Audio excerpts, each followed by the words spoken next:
Hello दोस्तों, आप सभी का एग्जाम तक स्टडी में स्वागत है। आज से हम डेली करंट अफेयर के रूप में एक प्रोग्राम शुरू करने जा रहे हैं, जिसमें प्रतिदिन कुछ करंट अफेयर्स की घटनाओं से संबंधित प्रश्नों की एक सीरीज चलाई जाएगी। इसमें आने वाले सभी प्रश्न जो होंगे वो कोई भी कंपटीशन एग्जाम की तैयारी करने में सहायक होंगे। इनको आप लोग कंटिन्यू देख सकते हैं। ये क्लास आप लोगों के लिए बहुत ही हेल्पफुल साबित होगी, तो आपसे निवेदन है कि क्लास को जरूर अटेंड करें। चलते हैं क्वेश्चन की तरफ। पहला क्वेश्चन दिया गया है, हाल ही में किस राज्य ने विद्यालयों में तेलुगु भाषा को अनिवार्य कर दिया है? तो तेलुगु को अनिवार्य करने वाला कौन सा राज्य है? ऑप्शन है तमिलनाडु, तेलंगाना, आंध्र प्रदेश या इनमें से कोई नहीं। तो इसका राइट आंसर क्या होगा? तेलंगाना होगा। Right answer Telangana. चलते हैं नेक्स्ट क्वेश्चन की तरफ। नेक्स्ट क्वेश्चन है, हाल ही में 2025 में वैश्विक अनुमोदन रेटिंग में कौन शीर्ष पर रहे हैं? ये एक रिपोर्ट जारी होती है जिसमें शीर्ष पे कौन रह रहा है इसको बताना है। पहला है जेवियर माइली, सेकंड है नरेंद्र मोदी, थर्ड है क्लाउडिया शिंबाम, फोर्थ है इनमें से कोई नहीं। आपको राइट आंसर देना है, तो इसका राइट आंसर क्या हो जाएगा? नरेंद्र मोदी। इस वैश्विक अनुमोदन रिपोर्ट में जो है, रेटिंग रिपोर्ट में नरेंद्र मोदी को टॉप पे रखा गया है। चलते हैं अगले क्वेश्चन की तरफ। अगला क्वेश्चन है, हाल ही में 10वां भारत अंतर्राष्ट्रीय नृत्य एवं संगीत महोत्सव का आयोजन किया गया। ये कहाँ पे संपन्न है? ऑप्शन पहला है मुंबई, सेकंड है नई दिल्ली, थर्ड है भोपाल, फोर्थ है इनमें से कोई नहीं। आपको सही आंसर बताना है। सही आंसर क्या हो जाएगा? नई दिल्ली। ये जो 10वां भारत अंतर्राष्ट्रीय नृत्य एवं संगीत महोत्सव का आयोजन किया गया है, ये नई दिल्ली में किया गया है। ओके, चलते हैं अगले क्वेश्चन पे। नेक्स्ट क्वेश्चन हमारा क्या दिया हुआ है, हाल ही में उत्तम मोहंती का निधन हो गया है। ये कौन थे? उत्तम मोहंती कौन थे? लेखक थे या अभिनेता थे या पत्रकार थे? तो इसका बताना है। राइट आंसर क्या हो जाएगा? अभिनेता थे। उत्तम मोहंती जो थे वो उड़िया भाषा के अभिनेता थे। उड़िया फिल्म जगत के दिग्गज अभिनेता उत्तम मोहंती का 66 वर्ष की आयु में दिल्ली में इलाज के दौरान लीवर की गंभीर बीमारी के कारण निधन हो गया है। चलते हैं नेक्स्ट क्वेश्चन पे। नेक्स्ट क्वेश्चन दिया हुआ है, हाल ही में प्राणी मित्र और जीव दया पुरस्कार समारोह का आयोजन कहाँ किया गया है? हाल ही में प्राणी मित्र और जीव दया पुरस्कार समारोह का आयोजन कहाँ किया गया है? नई दिल्ली, मुंबई, बेंगलुरु या इनमें से कोई नहीं। इसका राइट आंसर क्या हो जाएगा? नई दिल्ली हो जाएगा। कहाँ हो जाएगा? नई दिल्ली। कुछ एक्स्ट्रा फैक्ट है जिनको देख लीजिए। भारतीय पशु कल्याण बोर्ड AWVI जो पशुपालन और डेयरी विभाग के अंतर्गत एक वैधानिक निकाय है। कौन सा निकाय है? वैधानिक निकाय। उसने 27 फरवरी 2025 को विज्ञान भवन नई दिल्ली, हाँ विज्ञान भवन नई दिल्ली में प्राणी मित्र एवं जीव दया पुरस्कार समारोह का आयोजन किया। यह कार्यक्रम उन व्यक्तियों और संगठनों को सम्मानित करने के लिए आयोजित किया गया है जिन्होंने पशु कल्याण, संरक्षण और दयालु व्यवहार को बढ़ावा देने में महत्वपूर्ण योगदान दिया है। चलते हैं नेक्स्ट क्वेश्चन पे। अगला क्वेश्चन दिया हुआ है, हाल ही में एसबीआई लाइफ ने किसे डिप्टी सीईओ नियुक्त किया है? एसबीआई लाइफ ने किसे डिप्टी सीईओ नियुक्त किया है? पहला ऑप्शन है सुमन कुमार, दूसरा है दोरा बाबू दफर्ती, थर्ड है श्रीकांत ईसाई, फोर्थ है इनमें से कोई नहीं। तो इसका राइट आंसर क्या हो जाएगा? दोरा बाबू दफर्ती। दोरा बाबू दफर्ती को एसबीआई लाइफ ने अपना डिप्टी सीईओ नियुक्त किया है। चलते हैं नेक्स्ट क्वेश्चन पे। नेक्स्ट क्वेश्चन है, हाल ही में जारी वैश्विक अर्थव्यवस्थाओं की रैंकिंग में शीर्ष पर कौन रहा है? चीन रहा है, जर्मनी रहा है या यूएसए रहा है? इसका राइट आंसर क्या हो जाएगा? यूएसए रहेगा। हाल ही में जारी वैश्विक अर्थव्यवस्थाओं की रैंकिंग लिस्ट जो जारी हुई उसमें यूएसए टॉप पे है। ओके,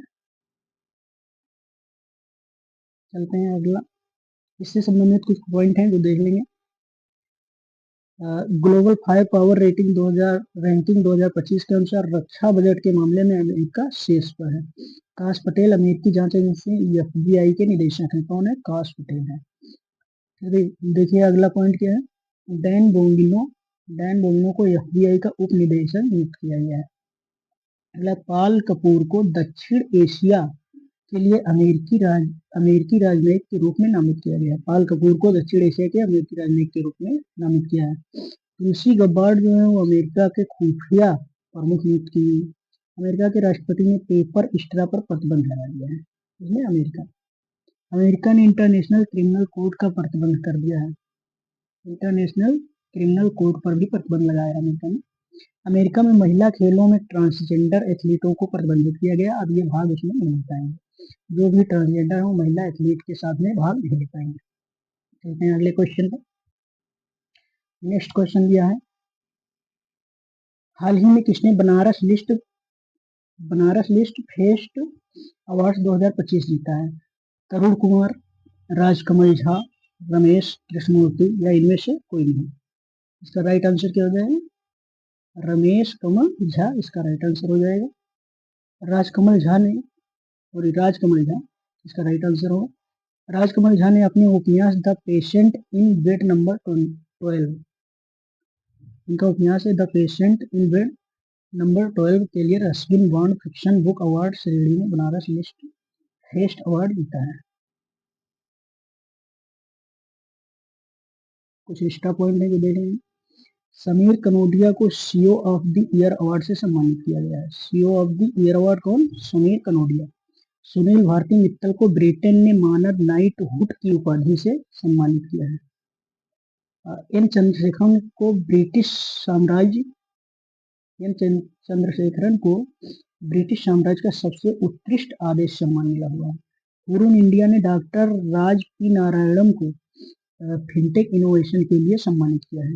राकेश रोशन को IIFA उत्कृष्ट उपाधि पुरस्कार से सम्मानित किया गया है। किसे? राकेश रोशन को। टॉम क्रूज को फ्रांस का प्रतिष्ठित एरोनॉटिक्स मेडल मिला हुआ है। टॉम क्रूज को। अवधना सरस्वती पीठम के पीठाधिपति डॉक्टर ब्रह्माश्री मृदुला नागफनी शर्मा को पद्म श्री से सम्मानित किया गया। कौन?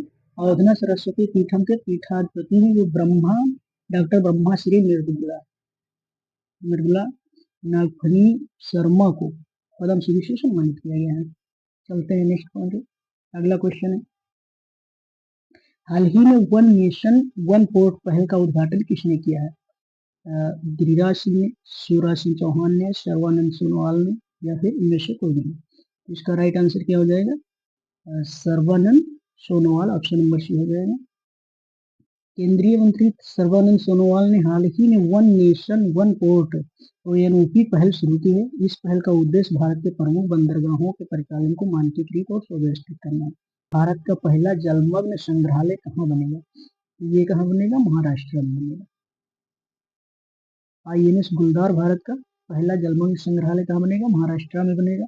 ये बहुत ही इंपॉर्टेंट क्वेश्चन है जो एग्जाम में आने की संभावना इसकी ज्यादा है। महाराष्ट्र से संबंधित कुछ इंपॉर्टेंट पॉइंट देख लेंगे। महाराष्ट्र की राजधानी मुंबई है। इसके मुख्यमंत्री देवेंद्र फडणवीस है। राज्यपाल CP राधाकृष्णन है। महाराष्ट्र में साहसिक पर्यटन को बढ़ावा देने के लिए राज्य पर्यटन विभाग ने सेवा मुक्त नौसैनिक युद्धपोत INS गुलदार को अधिग्रहित करने और सिंधुदुर्ग जिले के मियावाकी रॉक्स के पास इसे डुबोने की योजना बनाई है। ये पहल भारत की पहली कृत्रिम द्वीप बनाने के उद्देश्य से की जा रही है, जिससे स्कूबा डाइविंग पर्यटन को बढ़ावा मिलेगा और समुद्री जैव विविधता को संरक्षण भी मिलेगा। आगे कुछ पॉइंट है जो देखेंगे। तथा मुंबई के पवई में ग्रीन शिपिंग कॉन्क्लेव 2025 का आयोजन हुआ है, उद्घाटन हुआ है। दशावतार नाट्य प्रदर्शन महाराष्ट्र में शुरू हुआ है। महाराष्ट्र में माघी गणेश उत्सव शुरू हुआ है। भारत ने अपनी तरह के पहले CSIR मेगा इनोवेशन कॉम्प्लेक्स का उद्घाटन मुंबई में किया है। महाराष्ट्र में होम्योपैथिक चिकित्सकों को एलोपैथिक दवा लिखने की अनुमति अब दी गई है, पहले ये परमिट थी। केंद्रीय सड़क परिवहन और राजमार्ग मंत्री नितिन गडकरी ने मुंबई में सड़क सुरक्षा अभियान 2025 का उद्घाटन किया है। महाराष्ट्र सरकार ने विद्यार्थियों में पुस्तक पढ़ने की संस्कृति को प्रोत्साहन देने के लिए राज्यव्यापी अभियान शुरू किया है। अगला क्वेश्चन है, हाल ही में किसने तीसरी साबा महिला चैंपियनशिप 2025 का खिताब जीता है? किसने जीता है? भारत, श्रीलंका, चीन या मालदीव ने?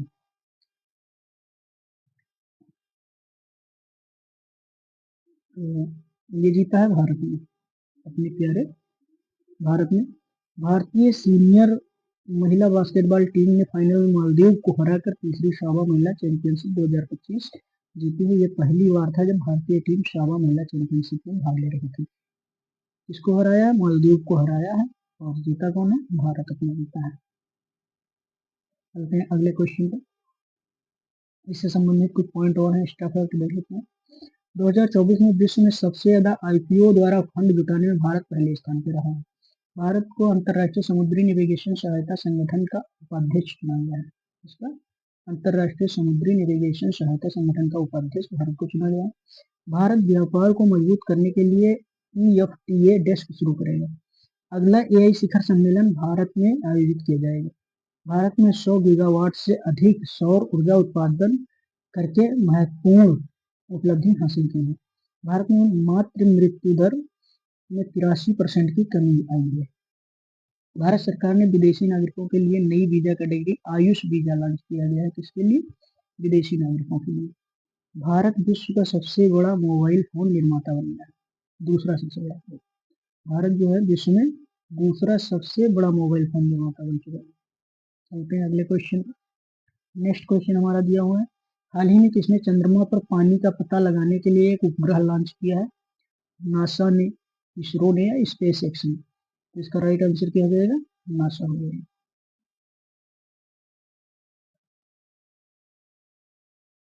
हाल ही में किसने सशक्त भारत हिंदी पत्रिका सशक्त भारत हिंदी पत्रिका के पहले संस्करण का अनावरण किया है?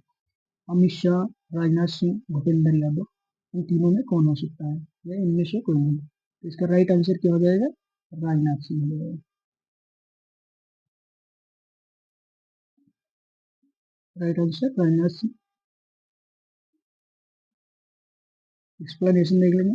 रक्षा मंत्री राजनाथ सिंह ने आधिकारिक संचार में हिंदी के उपयोग को बढ़ावा देने के लिए उद्देश्य रक्षा मंत्रालय MOD की द्विवार्षिक हिंदी पत्रिका सशक्त भारत के प्रथम संस्करण का विमोचन किया है।